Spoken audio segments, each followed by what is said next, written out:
During the most recent Maryland legislative session, a number of bills were introduced, debated, and eventually decided upon.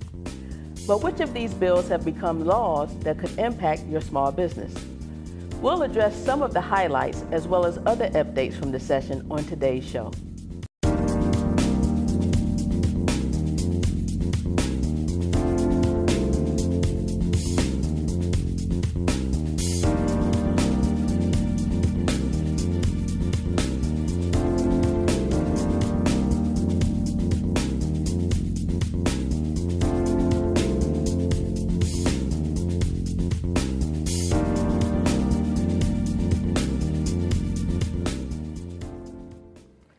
Welcome to C-Suite on Your Street, a show where we talk about what you need to know to start, run, and grow your small business. I'm LaTaunya Howard, your host and fellow small business owner of Howard Corporate Center right here in the city of Laurel. On this program, we speak with entrepreneurs and experts on a wide range of business topics. Our goal, to share resources, tips, and tricks to help you operate and think like a CEO, wherever you are on your entrepreneurial journey. We have a returning guest today, Mr. Davion Percy, a senior government relations consultant with the law firm of Alexander & Cleaver, PA. Mr. Percy first appeared on the show in December 2018 to share insights on how small business owners can use their voice to help shape public policy.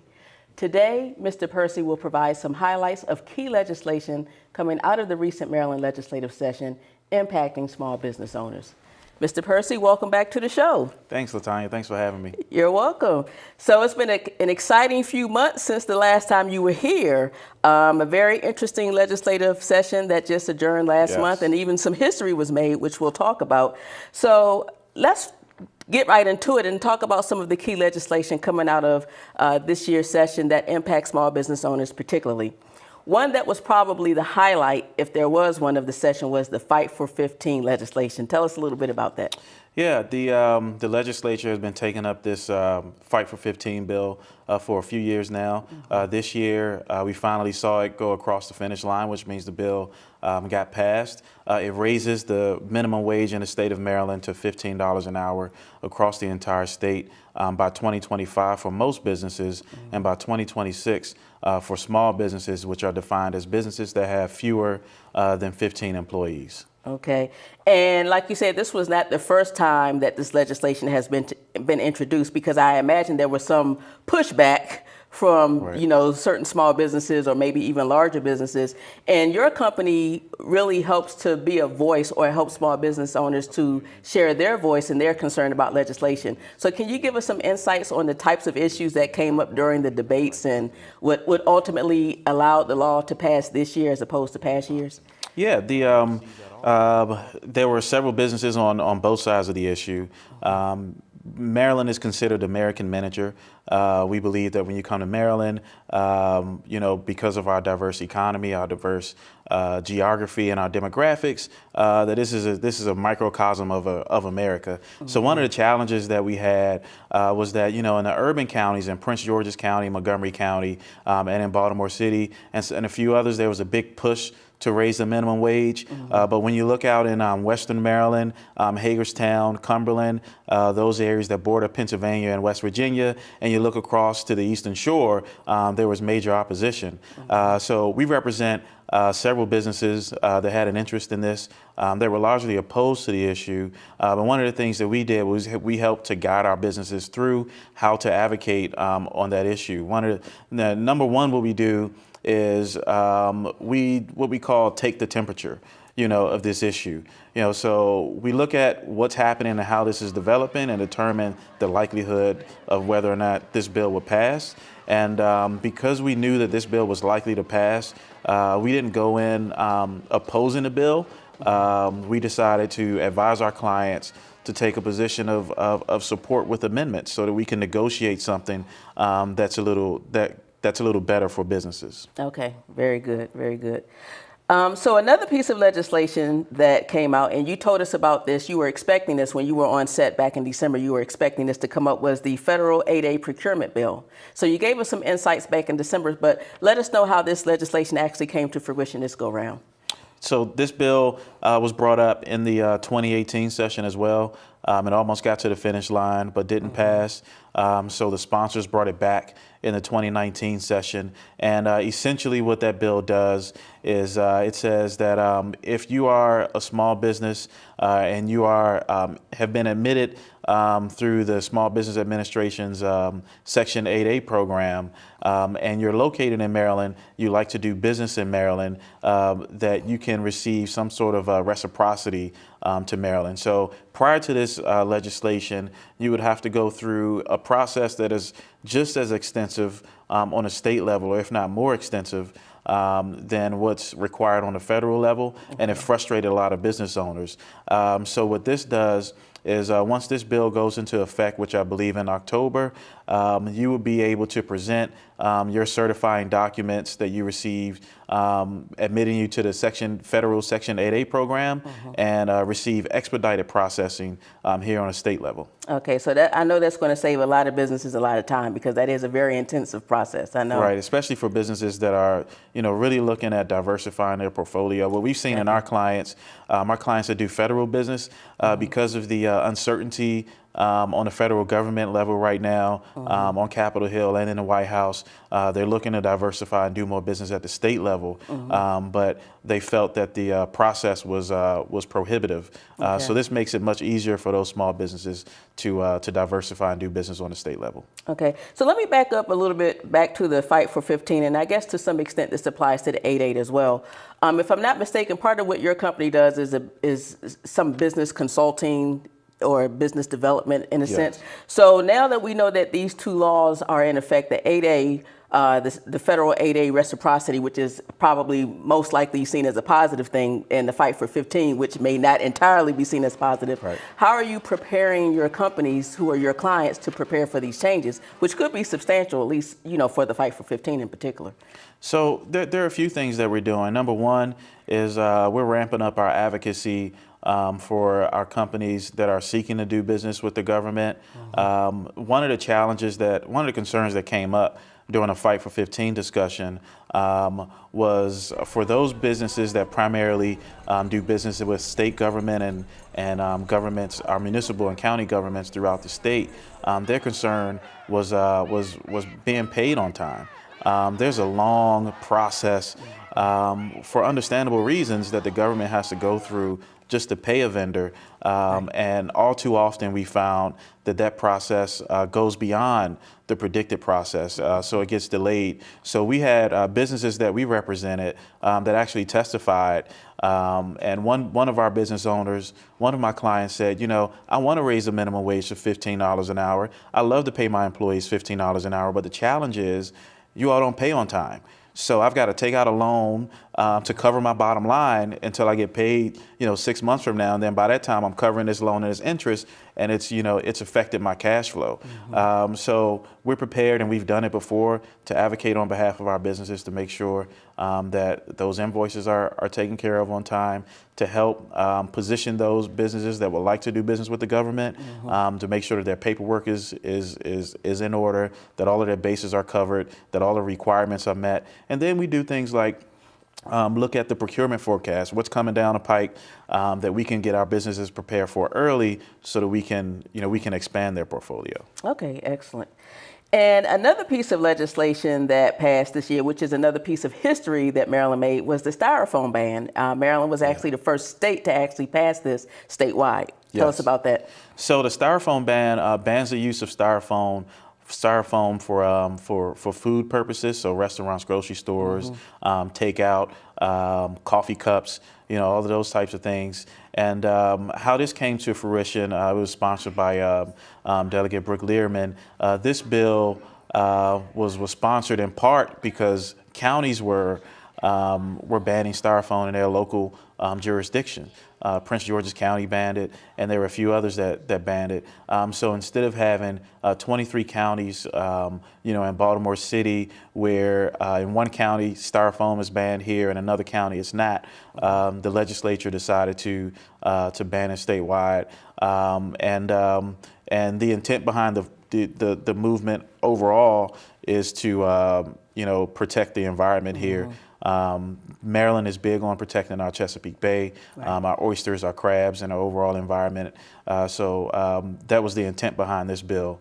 Okay.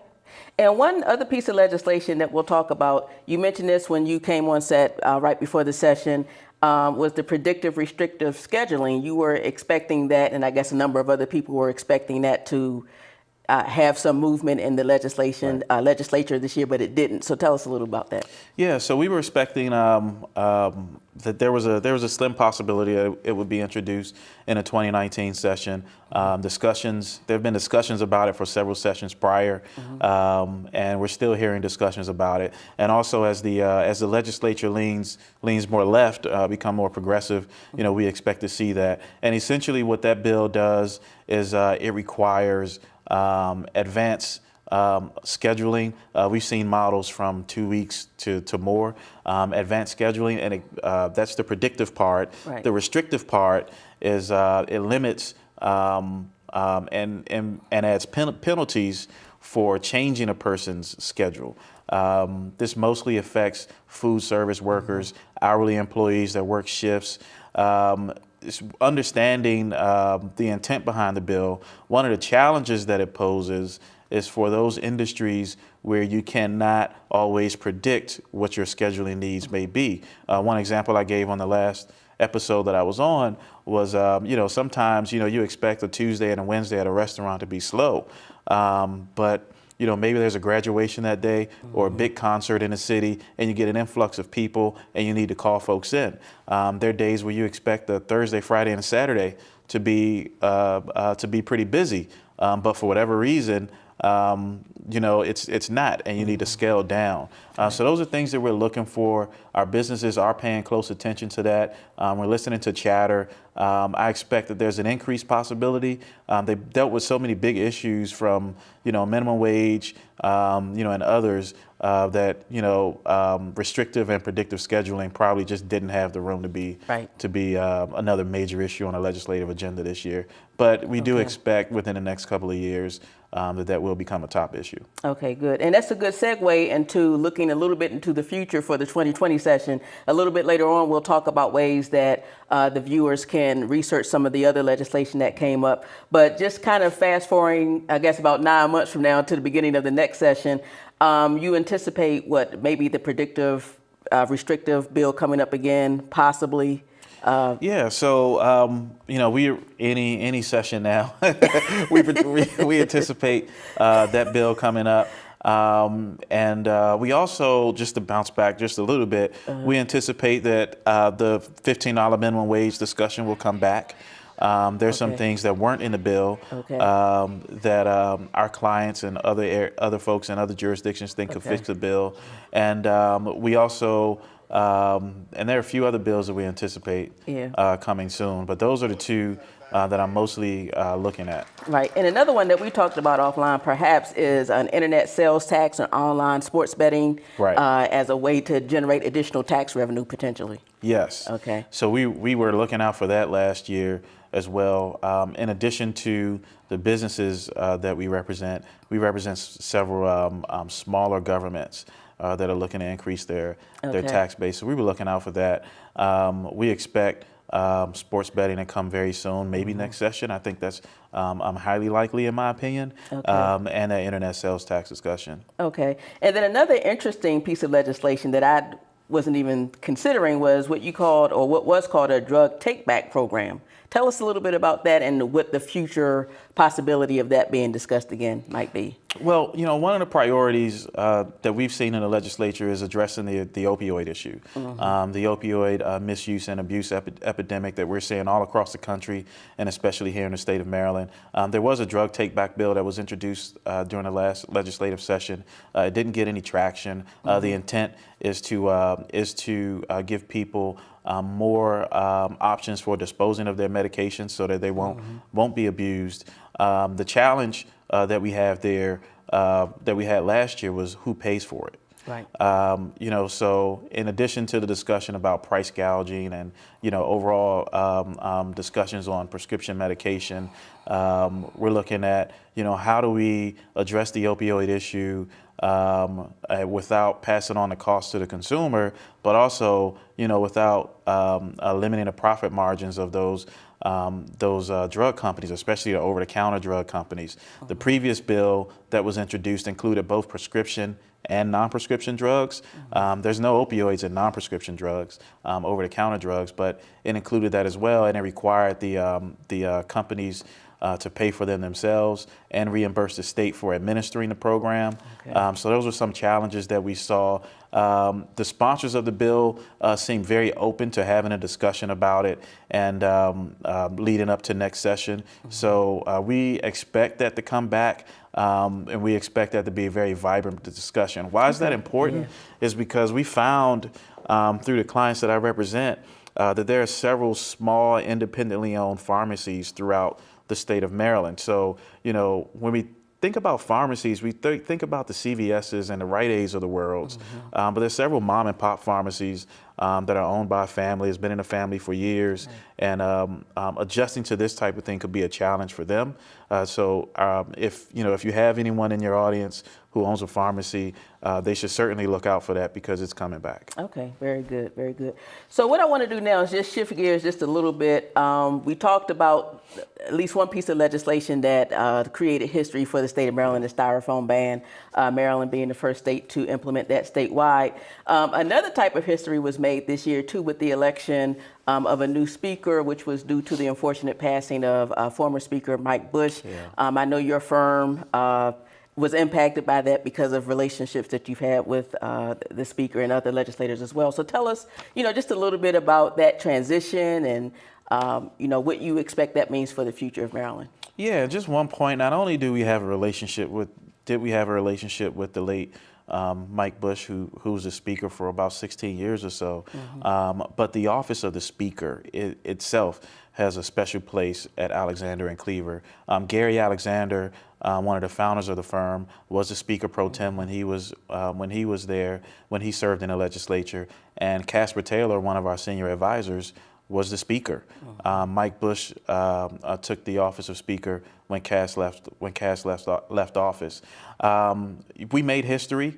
There were two to three people, depending on what point in the race you were watching, that was running. One was Maggie McIntosh.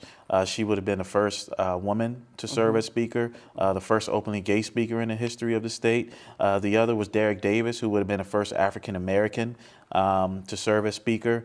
And the other was a speaker pro tem, Adrian Jones, who served as a speaker pro tem under Mike Bush during his entire time as speaker. It was a very tumultuous battle, campaign there, and it was very interesting. Adrian Jones pulled out of the race and put her support behind Derek Davis, and the party couldn't come to a compromise on who they wanted, so they ended up putting Adrian Jones' name back in the race. So now, and for the first time in the history of the state of Maryland, we have Adrian Jones, who is the Speaker of the House. That's important because she's the first woman and the first African American. So originally we had a choice between a woman and an African American, and by electing Adrian Jones, we got the best of both worlds. Right. I heard, I wasn't there, of course, but I heard it was very theatrical the way everything happened. Yes, it was.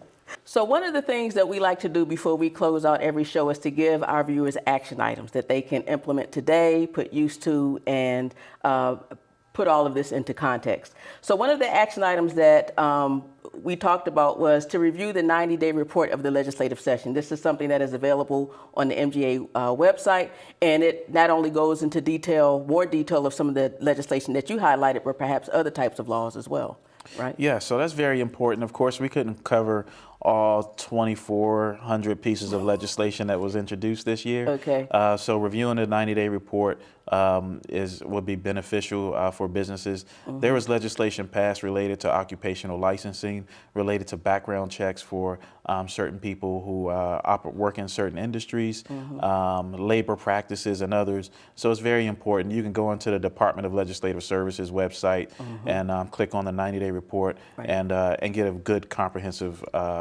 review of all of the legislation that was passed. Very good. And we've also provided a link to that publication on the screen.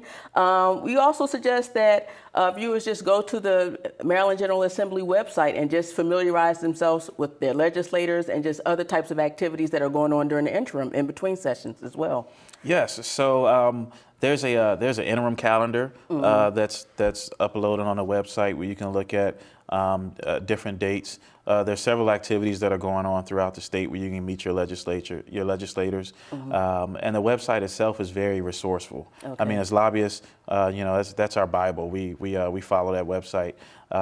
It's very important to go on there and you can delve into more detail about the legislation that was passed, get background on legislators, find out who your legislator is, who your delegate or your senator is that represents your business or your home, and reach out to them. Okay. And then kind of related to the second one is just to stay involved. So not only reach out to your legislators, but a lot of work happens during the interim. You know, your firm is busy during the interim, and, don't necessarily just wait until the session begins to do your homework. Exactly. So the interim period is the 9-month period from the time that the one legislative session ends to the time that the next legislative session begins. So the next legislative session begins in early January. So right now we're in an interim period. Most firms or most companies that have an active presence in Annapolis are usually working out all of the details during the interim. One of the first things we do is we meet with our clients and we look at where we were successful and where we need to improve, and we immediately start putting in a plan, executing that plan to do so, from meeting with legislators to galvanizing the community or whatever we have to do. So this is the perfect time to build a relationship with your elected official, ask questions about legislation, and work with firms like mine or other consulting firms to help put together a legislative plan so that your company, your small business can ensure that its voice is heard in Annapolis come January. Absolutely. Very good. Any final thoughts before we wrap up? Yeah, so my final thought would be, in addition to all of those things, we had a historic legislative session. It's the most diverse legislative session, most diverse legislature we've had in the history. More women, a mix of races, mix of ages, mix of ideas. So we're going to see, a lot of new legislation come out that we haven't seen before. And with the new speaker, we're going to see more people feel, more free to try new things, right? Our committee chairs are going to be feel more empowered to move legislation forward. And also, this was the first session of the new term. So we had about a 30+% turnover. So you have all of those elected officials during the last session that were just trying to, figure out where the bathrooms are and not cause too much trouble. Well, they're familiar now. So they're going to be introducing legislation. So it's very important that, that everyone gets engaged. We are facing, a tough budget year coming up. It's been predicted that the state will go through a recession as a result of many factors. So they're going to be looking for more sources of revenue. So it's important that that as a business owner you pay attention to that, because there are times where the revenue generator is placed on the backs of the residential taxpayers, and then there are times when it's placed on the backs of the businesses. And you want to make sure that your businesses your best interests are represented in Annapolis. Very good. Thank you so much for your advice. This has been extremely helpful. Certainly. And thank you for tuning in to C-Suite on Your Street. Please tune in again next time to learn more about how to start, run, and grow your small business. And be sure to connect with us on Facebook at C-Suite on Your Street. Until then, I'd like to share our quote of the month. It always seems impossible until it's done. Take care.